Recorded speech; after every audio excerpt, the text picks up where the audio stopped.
guess we gotta go.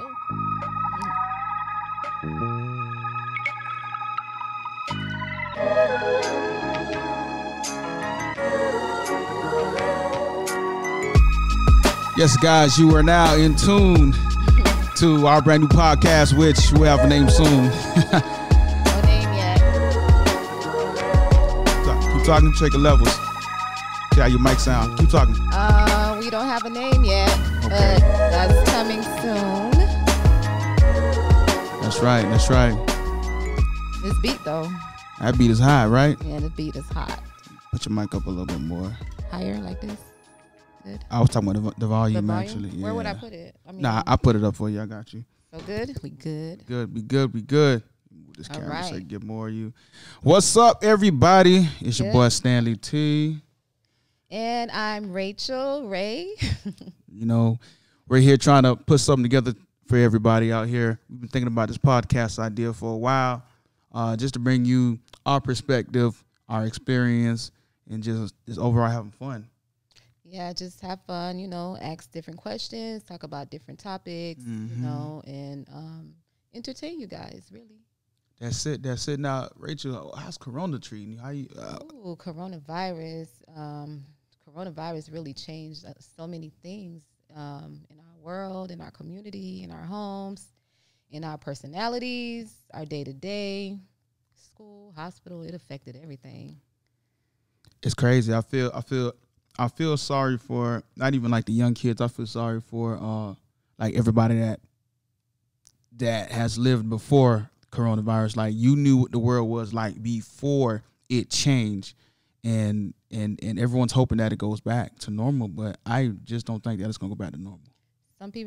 Some people really think that, one day we're going to wake up and everything's going to be back to normal. But I don't believe, after such a big change, I really don't believe things can go back to how it was. It's like Right. when you crumble up a piece of paper, you could spread it out all you want, but it's still going to have those wrinkles in there. So we're going to still be affected regardless of how great or how things get better. Bars. Those are some bars right there. Right? Fire. Right. I wish I had one sound effects at. Oh, But yeah. yeah, man.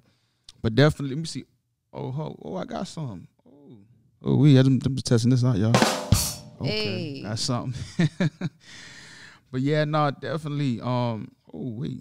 Ain't no time like the present. Okay, At those my little all. sound effects, right? Yes. But yeah, no, definitely. Right now, too, for me, like one of the main, what a big thing that I'm seeing is people who are dating, and guys out there. I'm 35 years old, and it looks like some of the people that I'm familiar with, they're having an extremely hard time dating in their 30s. Yeah, I'm 33. So dating in your 30s is the good thing about dating in your 30s.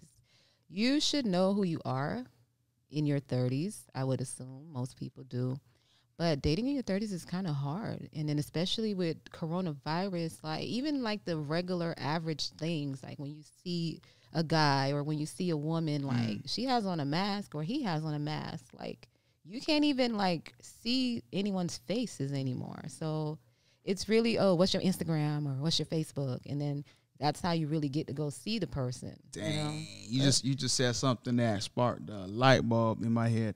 I was thinking about how you said earlier off air how people create the persona that they want people to interpret about them with their Yes. profiles, and it's crazy because it's like by us wearing masks that also for me for some reason us wearing masks is like in mask reality. It does. Because you can't see nothing that's real, so you have to only depend on online and Social media. You can't have your friend come over like that anymore. The first thing is, hey, do you have a mask on?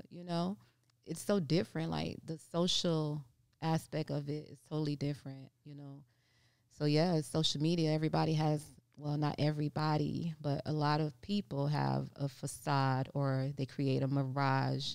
And, like we said earlier, yeah, you can be whoever you want to be online. But in reality, are you really that person? Are you the same? Are you two different people?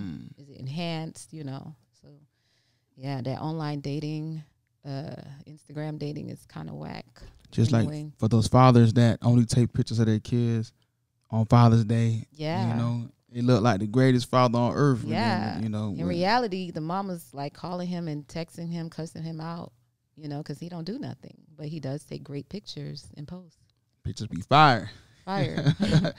Man, listen, I just don't. I honestly, I don't know. I just feel sorry for a lot of people that's not aware. This is the time where I feel like people need to really go in and know who they are and be aware and be conscious, because you can win. So for the people who are always working on themselves, you know, and gaining more knowledge and following their own path, you're gonna probably continue to flourish in these times. But for the people who are already, I feel like, was indoctrinated, you know, with, I feel like I gotta go to Black Friday, like that's a thing for me. Like people who follow whatever trend. Yeah, I think they're gonna be, and that's the majority of people are gonna be the ones that have a lot of issues. Facts. Because they already have that herd robotic mentality. Facts. Yeah, even when everything started, I heard a lot of women and a lot of men complaining about not being able to go to the clubs or go to the hair store, you know, the things that are basically just extra or vanity. Right. People thought that was like the major thing, but now look at us, like our society, our communities, nothing is really the same. Like, does your hair or your club really matter in this pandemic? And I guess a lot of people got a wake-up call and realize it doesn't matter as much as we thought it did. So, you know, things are so different now. It's so crazy. Right. But like I said, for the people who, I feel, for the people who noticed that and took advantage, they're probably doing great. There's more young millionaires every day, people that use their heads. And there's a lot of people, like I said, people who miss those things and want to go back to them. To me, it's kind of like in the Bible, like Babylon, like they're turning back, you know, and a lot left. You know, for you guys who probably know the story, you know, a lot left because God told him to leave. He's going to burn Babylon, and his wife, she looked back, and they had instructions not to look back, and she turned the pillar. So I feel like people are going to look back to the old ways, and it's just impossible. We're talking about online schooling. It's crazy. Online doctors. We're talking about a lot of people don't know that banks are on their last leg. A lot of the companies called fintech companies such as Coinbase, PayPal, Cash App, Zelle, Venmo. Those people got direct deals with Visa now, so they don't need a bank anymore. So Visa just dropping cards. So now I even have a Visa card from Stash where I do my investments. I have one from Robinhood. Yes. I have one from Coinbase, so I can directly take the money, you know, from my investments, and I can just spend it all around the world. Right. And, you know, the verification processes are so different now. They're basically, everyone gets approved. Like, normally it used to be a higher security process, I would say, when it came to banking or open up a bank account. Right. These days, I guess because of Corona, everybody kind of gets the free pass. Everyone's sliding in or getting a card, or the access is easier. Right. You can fake it. You can fake it. Man, this faking thing is crazy, man. Faking is the biggest thing that I've been seeing. But for those who got that eye, man, faking, you can spot a faker from a mile away. You can only fake it for so long, because eventually the mask will fall off, because you're going to forget to put it on one day. You know, just like any, maybe a little off topic, but just like the devil. People think the devil has red horns and he's coming to get us. But really, the devil is the person who's unobvious. Like, he comes like a thief in the night, for real. Like, he's unobvious. He's never going to show you he's the devil. But eventually the mask falls off and you realize, oh, yeah, that was the devil I was fucking with. Damn. Guys, y'all hear that? Add information? You know. So, all right, so let me ask you a question. So do you, dang, it's crazy, man.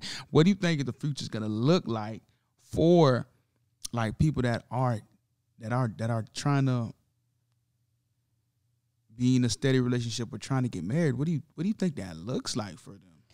I don't know. It's like, I'm not even sure. I don't know, because the world is so different. I think to kind of go on the side of the subject, the people who are thriving right now are the people who are mentally, who are always feeding their mental, like the people who love to read, the people who love information, people who love to research, people who love to learn, people who accept constructive criticism in a positive way instead of thinking, somebody's hating on them because they criticize them. Those people are the people who might be okay. So if you're with a certain individual who is that way, who has his or hers mental state in a grip, like, or always feeding their mental in a positive way and making sure their mental is good, those people might be straight because they'll know how to deal with things because, everything starts in our minds.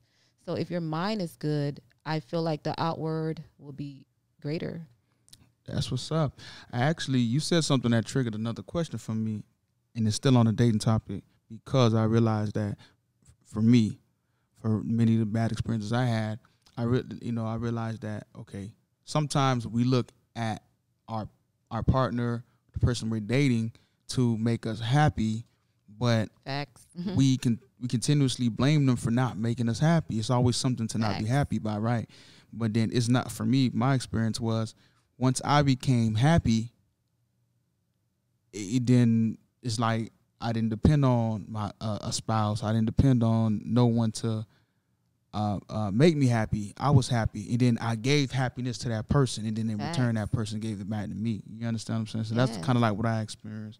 I always use, the infinity sign, the figure 8 sign. Yeah. I always say, always try to find your figure 8 in life, meaning, okay, like if I'm happy and I'm in a state of happiness, okay, and I find someone or they find me and they are in a state of happiness. So all we can do is exchange our happiness into like a infinity sign, like a figure 8, like we're constantly giving good exchange back and forth to each other. So we create a big figure 8 of happiness because we both, like you said, brought our own happiness to the table. But people who expect like, oh, my man is not making me happy, he don't make me happy, or she don't make me happy, like you're never going to be happy because you're depending on another human, another soul, another personality to create happiness within you. But that's not where your happiness comes from. So like, just like everything starts in your mind, happiness starts from within as well. So you'll never be happy trying to make such and such make you happy. That's impossible. Right. I agree. And I think it's more than just happiness. It's everything. It's love. It's even wealth. Yes. You have to be wealthy to get wealthy. It's a mindset. I don't think, some people always say things like, I've heard it and I've said it as a kid, like, man, I can't wait to get this amount of money. If I can't wait to get a bag. I get a bag, I'm going to take off.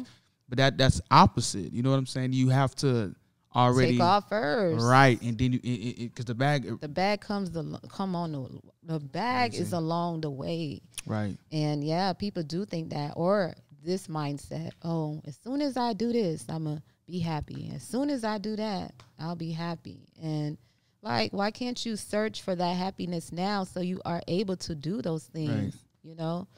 The ducks don't be in the row correctly. Nah, it don't. And that leads me to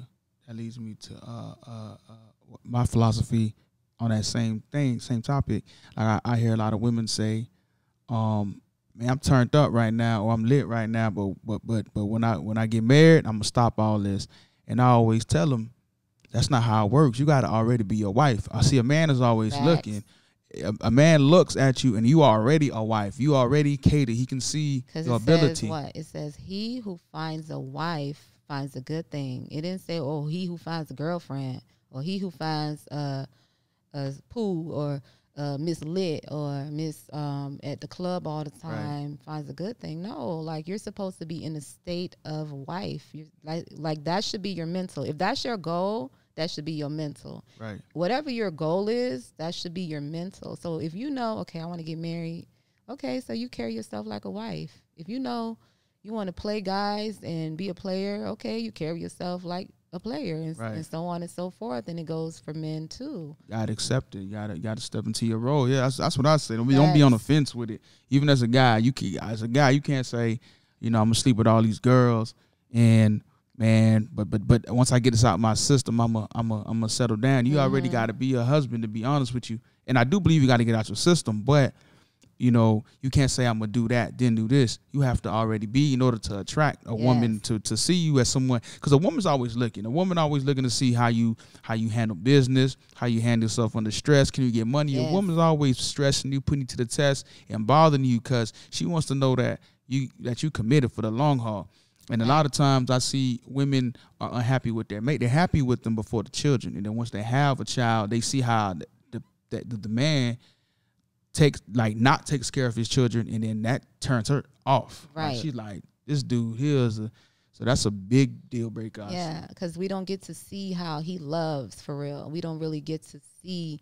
We don't ask certain questions sometimes. Sometimes we get to know the individual, but we don't get to know them in a large space of responsibility or pressure or any of those things. I would say, even and I'm not, married or anything like that, but I would suggest, like, people when they're dating, like, hey, get a pet together. If you live together and this is somebody you feel like you want to have children with one day, like, can you guys take care of a pet? Can you remember to feed the fish? Can you remember to walk the dog? Like, the basic things. And that would tell you, okay, is he going to help you with the children? Is he going to take them to daycare? Is he going to pick them up from school? Does he believe this is a split role? Does he believe in a man role and woman role? Like, so there's different things to research when you meet someone and get to know about them. That's some gems right there, man. That's some big gems, man. And for me, even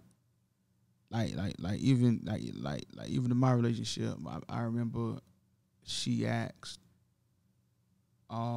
she was just playing around, but she said, hey, she got some friends that, I'm looking for some guys, but I got some good, single friends, or what's some good advice or something like that. I don't know. I don't remember how it went a couple years ago, but what I told her was the advice I got for her friends, and the same advice for all women: when you meet somebody and you like somebody, don't sleep with them. Right. Don't sleep with them. And for some reason, some people can't control themselves, but a woman's power is in that. So you keep a guy intrigued long enough to really see what he's about. And then if you see that he's not about what you about, you can cut ties and he ain't lose nothing. Exactly. But then when you already gave yourself to him, it'd be a lot complicated. Because once you have sex with somebody, a lot of women I've heard, they say things like, because a lot of women will compare this stuff to men, and they'll say things like, oh, I could sleep with him and I won't have any connections. But that is a lie, because in my opinion, anyway, it's a lie, because if you know anything about anything, once you have sex with someone, you create an exchange, a spiritual exchange with that person. So they have a part of you, you have a part of them. So you're wondering, like, why this person is on your mind, and, they're probably not even good for you. They're probably so toxic. But the thing is, you guys already had sex. You already made an exchange. Your soul thinks like this is your husband or your wife, and unfortunately, you don't even like them. The sex was good. You had sex. That's done. You're trying to move on, and here it is. You're still thinking about them because you made that exchange. But had you hold out, his mask would have fell off. You would have seen who he really is, or he probably, would have stuck around, all kind of things. So I agree with you. Waiting would help a lot, definitely. Y'all girls, ladies out there, ladies got to wait. It's discipline too, it's discipline. And it shows you how much self-control do you really have, challenge yourself. Oh, man. Well, guys, thank you for tuning in. We're going to cut it short. We just figured it out, find our footing. We're going to bring y'all some real good interviews, and we're going to get some amazing sponsors for this show, and we can get deep. What do you think, Rachel? You liked it? I loved it. So, we'll just wait for everybody's feedback, and I hope they were entertained, and we'll be back for some more. All right. Hope y'all learned something.